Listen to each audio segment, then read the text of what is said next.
How disastrous effects have befallen us, I would say, beginning with the initial tax cuts and the introduction of new drugs. So I wrote,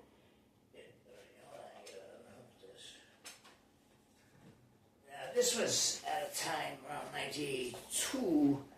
in the first years of tax cuts. It was perhaps as much as 4 decades previous to the here and now that a fellow employee from an automotive air filter red brick factory located a block or so from the East Rumford Haggard housing has always dwelled within by much more deserving of a better slice of life's wealth minority groups. We the two of us took in with my own scraggly bearded self at Lupo's Hot Break Hotel in downtown Paris, a 2-set blues tempo concert by the mayor of McDougal Street, his very and same sauce brewing self, Dave Van Ronk, having spent more than 2 pre-show hours in the near and toward telephone booth, alongside the tavern front window pane,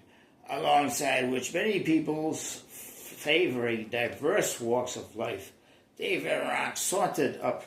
the 3 or 4 steps of violating Lupo's stage. Each following set by Van Ronk lasted around 40 minutes' time in Lent's tattered train. The two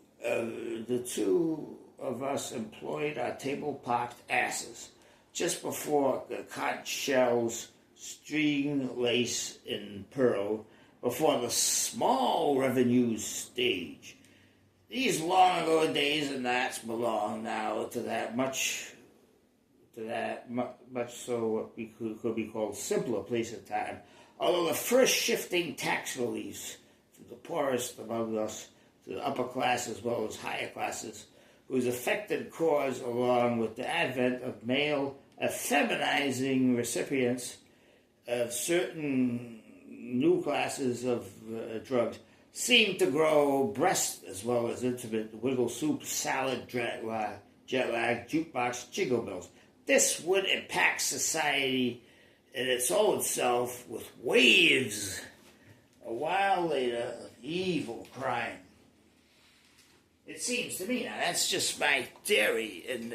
that we could have gone to a much better way of life, and that it still is available to us if we take time to help each other, the hungry and the poor and the homeless.